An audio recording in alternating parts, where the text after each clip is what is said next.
So we got the Bills coming off a Week 12 win over the Denver Broncos, moving their record to 8-3. They won from a final score of 20-3. I thought they played great. I thought they dominated the whole game. I shouldn't say great. I'll say good. They dominated the whole game. Defense was absolutely all over the place. Brandon Allen just couldn't do anything. Phillip Lindsay couldn't do anything. Cortland Sutton was just locked down by Trey. And then offensively, we punched in the end zone a couple times. Josh looks good throwing the ball. I would like to see the score a little higher. I think, we can put the ball in the end zone a couple more times. But, that was a good Denver Broncos defense.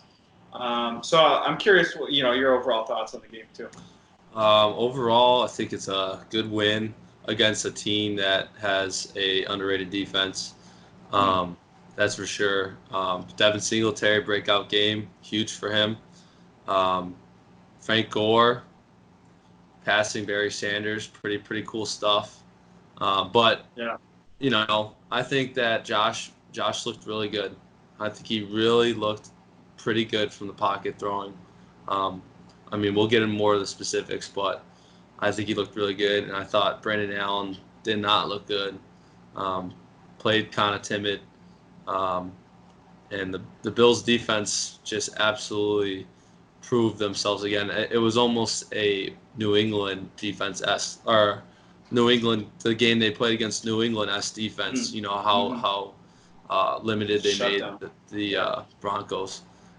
So that was my overall thought, especially with the defense, though. We knew how good they were, but multiple games in a season where they're just absolutely dominant is pretty cool to watch. Yeah. Trey White, looking at Trey White, Cortland Sutton had I think either a 25 or 27-yard reception on the first play, one of the first plays of the game. Yeah. And after that, nothing. Big fat goose egg, and Trey got his interception.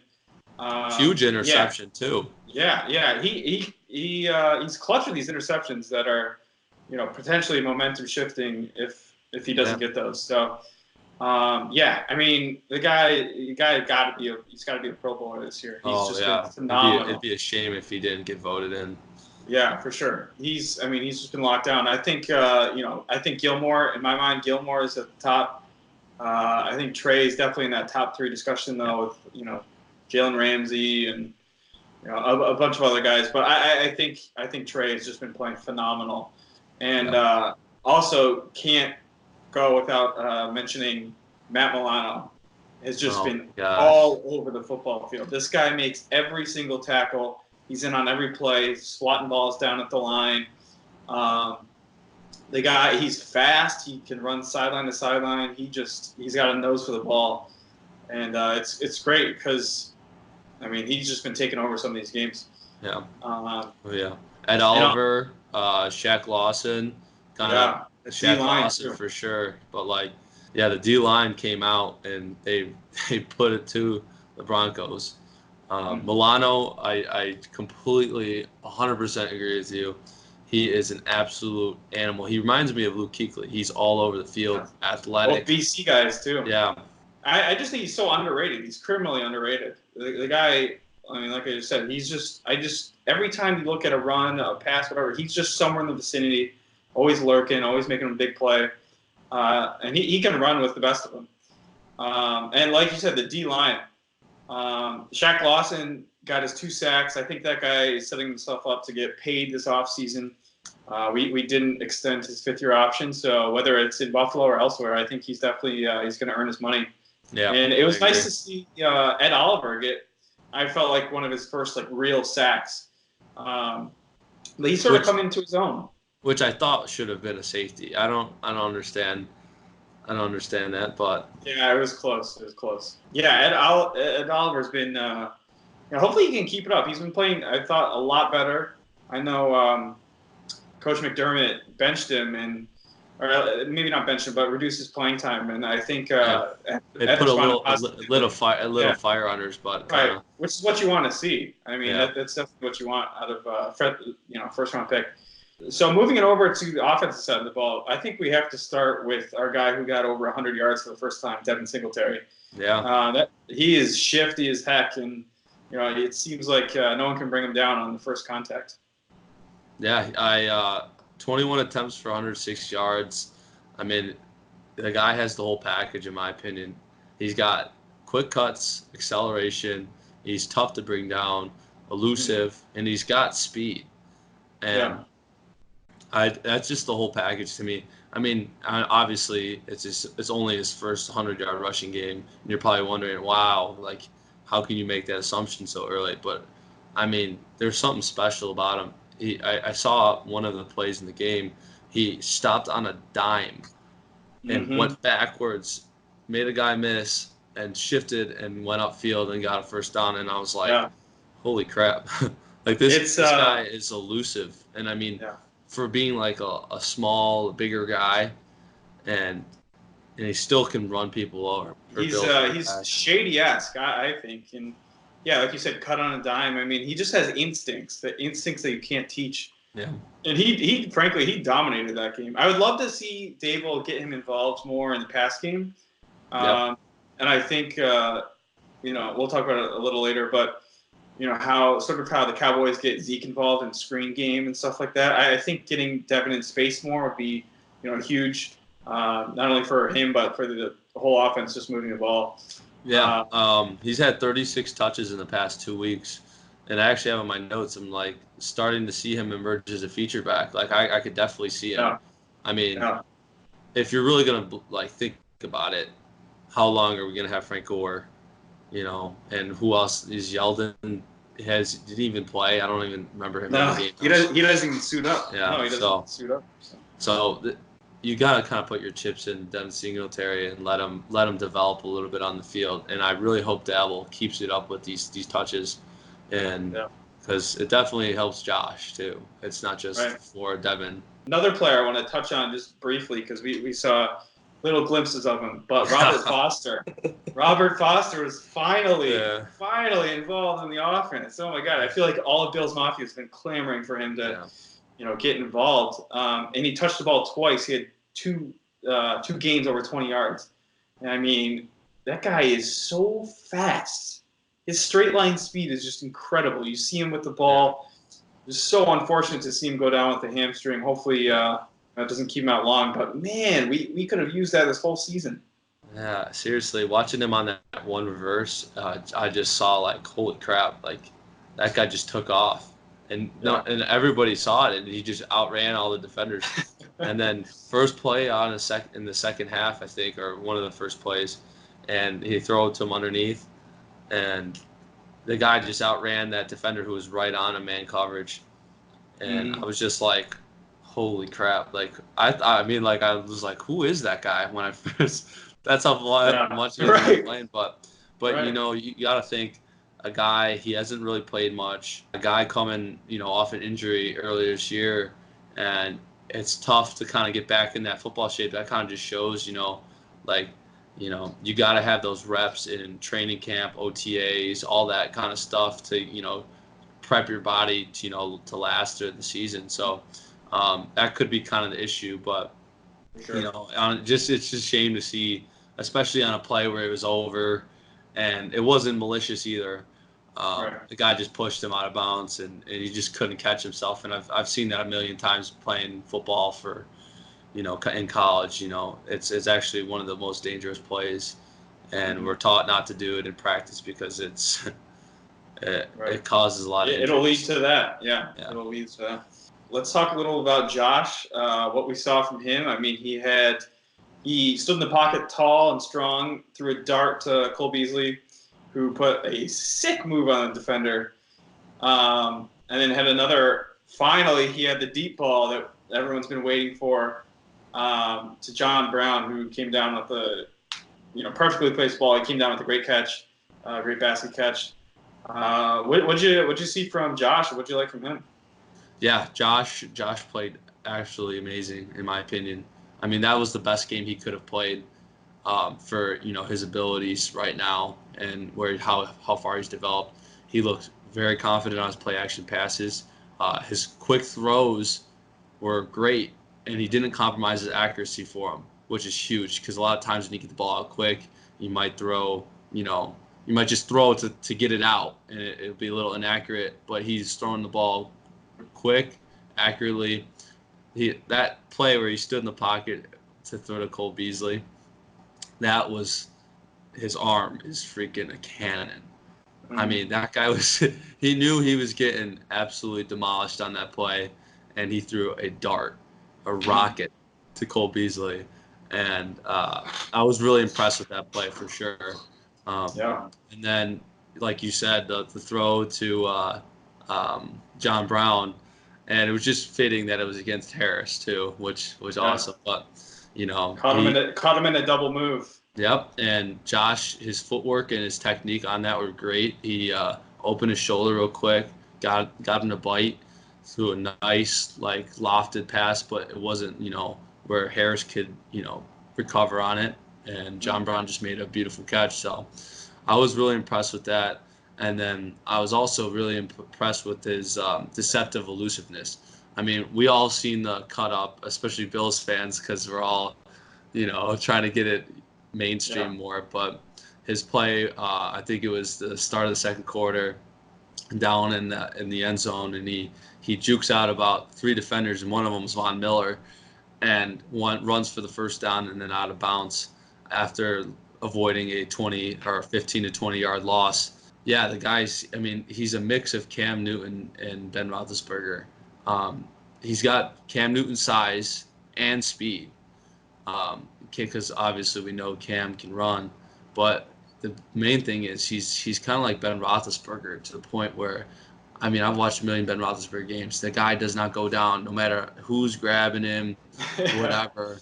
And I think Josh literally he's like that. He'll step up in the pocket, kind of get like that, but then he'll get out of the pocket like Cam Newton, keeping his eyes downfield, making plays, either throwing it or with his legs. And that elusiveness is not something you learn. Like it's something you have or you don't.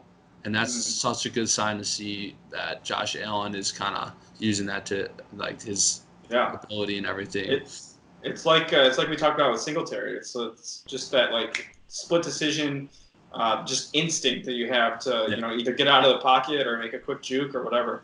I think everything you hit on was great.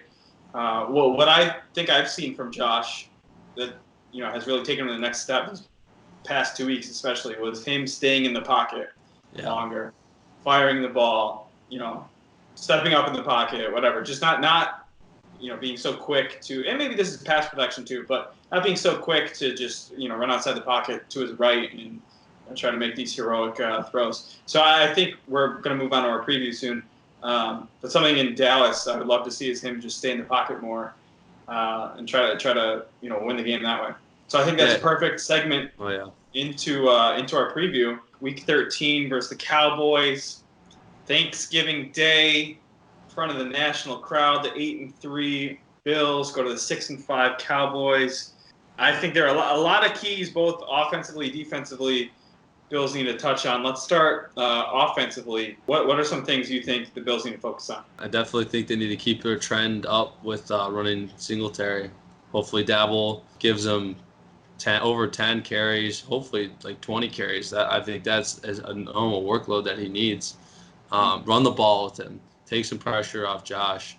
And that leads me to my point. Clean game for Josh. That's another key point. He kind of almost needs to play like Garoppolo did that we hit on earlier. Just play as a clean game manager. Make the throws when you need to. Don't force anything. No turnovers. Hold on to the ball when you're running. That's huge. Don't put the ball on the ground. I think Cole Beasley is gonna have a revenge game this game for sure. So I bet you he's hyping them up this week. All his teammates on the Bills. So and they're Robert Quinn on the defense for the Cowboys has 9 sacks already this year, and they also got Michael Bennett, and they got Jalen Smith who can blitz. So Marcus Lawrence. DeMarcus Lawrence too. They got some edge rushers for sure. They got some edge rushers, and so it's going to stress the Bills' offensive line. We'll see what they're made of. especially in prime time. All the lights are on him. So I think those are kind of my big points. What do you think? You think those are pretty accurate or? Yeah, I would love to see Singletary get over 100 yards again. I definitely think Singletary needs to get the ball a lot. I would love to see him go over 100 yards again like he did against the Broncos. I think a game plan similar to the Broncos would be perfect for the Bills. Run the ball, set Josh up. Like you said, Garoppolo, I think Jimmy Garoppolo is an accurate representation of what Josh is to this point. He should be a game manager. I don't think you can put the whole game on his shoulders. Help him out, run the ball, set up play action, lull him to sleep so we can hit the double move again with John Brown. Cole Beasley, I think, let's get him involved. It's his game. It's his day. No one can guard Cole Beasley. I mean, he's a playmaker. We got to get him involved. And I would also love to see the Bills get tight ends involved more. I would love to see a big game from Dawson Knox, maybe even Tyler Croft. But I loved Knox's explosiveness and his ability after the catch if he can hold on to the ball. Touching on the D line that the Bills have to go against. Those guys are some good pass rushers. They can definitely get after the boys. Keep Josh clean because like we were touched on in the recap, if he can stand in there, stay strong, and toss the ball, I think that's his best bet. When he gets flushed out of the pocket a lot, has to make these throws on the run, I think that's when you see his development start to regress a little bit. So I think that's it for me on offense. Yeah, I have one more point. I think sure. Just to tie everything together, having a run game that takes a little bit of focus off of Josh, because Josh as a whole is pretty easy to game plan for. I mean, he hasn't really proven himself in the pocket, even though he had a good game last week. So as a defensive coordinator, you can kind of make him uncomfortable if you have to just make him pass straight up. If you can run the ball, that opens up a little bit for him to do the play actions that he did so well last week in the games previously. But the thing that makes D coordinators cringe is Josh's his it factor, his elusiveness, and that's impossible to game plan for. So hopefully it doesn't come down to him making too many plays with his legs. So moving on to the defensive side of the ball for the Bills, my three keys are stopping the run. Zeke Elliott is big threat, obviously. I mean, one of the best backs in the league. Although the Cowboys do have the number one passing offense, I could see them try to run the ball because teams have had success against the Bills up the middle. So I think stopping him early and maybe flipping it back to the offense, getting a lead would be great. So then you're forcing the Cowboys to pass the ball, rely less on Zeke. Because I do think he's a game changer. That guy he's tough, he's fast, he's elusive, he's got everything you want in the back. So definitely trying to limit him a lot. And that's why you got a guy like Milano, like we talked about, who can make plays, is fast, and get all over the field. Look for our linebackers to have a big game. Hopefully, they'll need to step up. The second point, making Dak uncomfortable. Definitely need pass rush. We need the same pass rush we had last week against the Broncos. Hopefully we can get it. Cowboys have a great offensive line, pass protection, great running game. So that'll be a challenge for the defense. Hopefully, maybe Leslie Frazier has to send more guys on blitz. But definitely got to make Dak uncomfortable back there. And is better than anybody as a QB. When you got pressure in your face, it's harder to make reads, it's harder to throw. You're worried about getting hit. And my last point is getting turnovers. This might seem pretty obvious, but forcing fumbles. Where have the fumbles been? We're relying on Tre'Davious White to come up with these clutch interceptions, but I haven't seen really anybody make a huge strip sack or stripping the ball, second man coming up, stripping the ball out from a running back or receiver. I think a couple turnovers, a couple sudden changes will totally change the outcome of this game. Oh yeah, I think you're completely spot on. That would probably be my three keys for the defense to do. I think Zeke Elliott is underplayed as how dynamic of a running back he is, and you alluded to that. I think that Dak to me, even though obviously I want Josh Allen to be the X factor, I think it comes down to Dak. He's going to be the X factor. What kind of game are we going to get from him? Is he going to play like he did against the New York Jets and the Patriots, or is he going to come out and just absolutely get after it like we know he has been able to? So that's huge. I think the secondary, Poyer and Hyde, if I'm one of those two, if I see number 19 come across the middle on the Cowboys, I'm going to lay him out, let him know that Yeah. he can't come to the middle, set the Yeah. tone early. And, we need guys like Levi Wallace to come in and step in and lock down like Randall Cobb players and Gallups, those type of guys who've shown that they can have big games, but not for sure. consistently. So that'd For kind sure. of be what I would say. I think we know what we got with Trey White. And Amari Cooper's going to be frustrated coming off, a no-catch performance against Gilmore and the Patriots. So hopefully Trey can put up, Gilmore-esque numbers and really shut him down, because that'll leave, you're right, like you said, Gallup versus Levi Wallace, and Kevin Johnson might, get some reps. And that to me is an interesting matchup to watch too, because I think Gallup is a big play guy. He can make, he can make contested catches, make a big play. It's going to be a physical game, and the Bills will definitely have to answer, right from the get-go. Punch them right back in the mouth, because I'm sure they're going to try to run the ball, right down the throat. So overall, I think, a great matchup, great test for both teams. I think they both really need a win, especially with this, coaching controversy over in Dallas. Jerry Jones calling out basically Jason Garrett. It'll be a tough match, and we'll see if the Cowboys come out strong and if the Bills can, retaliate. Yeah. Do you think that the players are going to rally behind Jason Garrett and play, or do you think this is causing more of a controversy in the locker room? As a player, to me, I would think that would cause a lot of controversy. You're asking, answering questions about, Jason Garrett's future and everything. But these guys are professionals. They're in the league. They got to be able to handle the controversy and put it behind them when it comes game time. When it comes time to strap it up.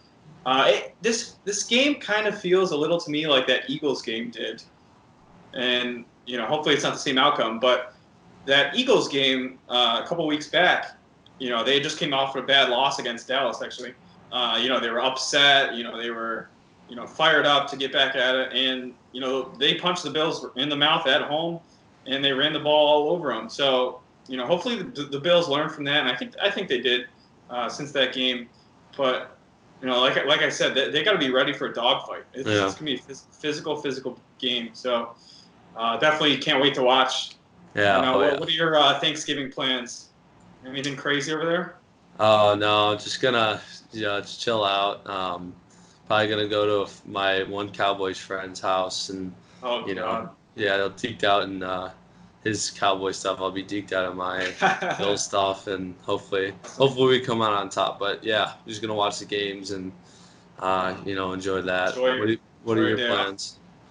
We're hosting 10 people, and a couple of them are Cowboys fans, but I think the majority will be rooting for the Bills. So yeah, it'll be a good time. I'm so stoked.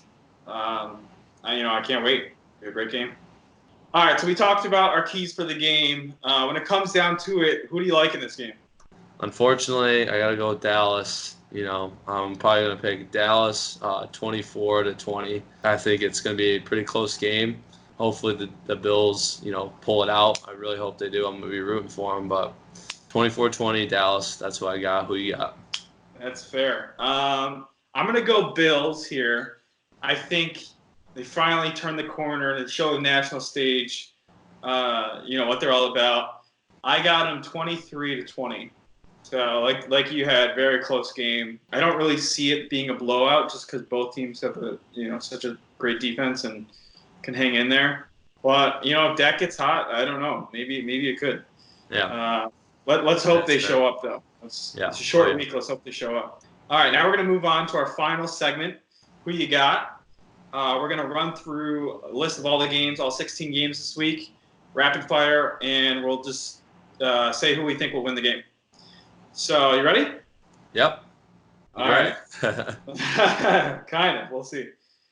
So, we're going to start off with the Thanksgiving games. We got Chicago versus Detroit. Who you got? I got Detroit. I'm going Chicago. Buffalo, Dallas, we just said, but who you got? Dallas. Going Bills. New Orleans, Atlanta. New Orleans, easily. New Orleans, yeah. Not a tough one there. Moving on to the Sunday games, we got Jets and Bengals. Gotta go Jets, obviously. Jets, fortunately. Titans, Colts. So we hit on this game a little earlier. I got to root for my boy Ryan Tannehill, so I'm gonna go with Tennessee. That is your boy now. I'm gonna go Indy with that one. I think they hold on. Philadelphia, Miami. Philadelphia. Yeah, Eagles. Green Bay, New York Giants. Aaron Rodgers, baby. Yeah. Go Pack, go. Aaron Rodgers. This is a big game. Browns versus Steelers. I gotta go with Cleveland right now, man. Yeah. You don't think your boy Duck will answer the call, huh? It's not that he won't answer the call. I think it's Cleveland is hitting their stride right now. I mean, they were voted to the Super Bowl for a reason at the start of the season. So I think they're hitting their stride. I totally agree. I think Duck will play great, but Cleveland will come out on top. Washington versus Carolina. Got to go with Carolina, but I think this game is going to be a little closer than people will expect. Really? Yeah. I think Washington stinks. Okay. Tampa Bay, Jacksonville. I gotta go with Tampa Bay, even though it pains me to say it. They come out with some ugly wins, but I just don't know what's up with Jacksonville right now. Yeah, neither do I. Foles has not put it together yet. I'll go Tampa Bay with you. Huge game, probably the biggest game of the week. San Francisco versus Baltimore. Baltimore, 100%. No doubt in my mind. Baltimore at home. That's tough. I could see the Niners shutting down that Lamar offense. I'm gonna go 49ers in that. Okay. Rams versus Cardinals. I'm gonna go with Cardinals. Upset. Yeah. I think the Rams get back on track against the Cardinals. Chargers, Broncos. Definitely Chargers. Chargers. Broncos did not look good last week. Raiders, Kansas City. I'm gonna go with Raiders. All right, cool. Wait, what? I'm gonna go with the Raiders. The Raiders. Okay. I think they bounce back. This is a big divisional game. I think they bounce back. And I think Kansas City's got some chinks in their armor, man. Wow, interesting. I'm going Kansas City all the way. And we got the Sunday night football game, Patriots versus Texans. Who you got? Picking New England, but if I was a betting man, I'd probably bet the Houston Texans spread. So, what about you? I got to go Texans with this one. I think they pull off an upset at home. I wouldn't doubt it. And Monday night game, another great game. We got Vikings, Seahawks. Oh, it's tough. I love Russell Wilson, but the Vikings are playing really, really strong right now. I don't know. This one's up in the air. I guess I'm going to flip a coin and go with Seattle, just because I think Russell. I could trust Russell more than I could trust Kirk. That's okay. That's fair. Yeah, I think Seahawks at home. I think they'll pull out the win on Monday Night Football. All right, so that's going to do it for our very first episode. Thanks for watching us. Thanks for joining Dino and I. We look forward to bringing this to you next week following Week 13. Any last words for our people? Yeah, actually, so I got two last thoughts. One is pretty relevant to a lot of New Yorkers and upstate New Yorkers. Carmelo, 25 points in his first game with the Trailblazers. It's big stuff right there. Not his first game, but his best game. His best game. And lastly, I'm growing out this mustache to donate to Men's Health. So, if you guys feel inclined, donate to Men's Health, whether it be men's prostate exams or testicular cancer stuff. Please donate as much as you can. Yeah, that's awesome. We'll put a link in the description for people to donate if they so choose. All right, thanks guys. Thanks for watching. See you next week. See ya. Peace.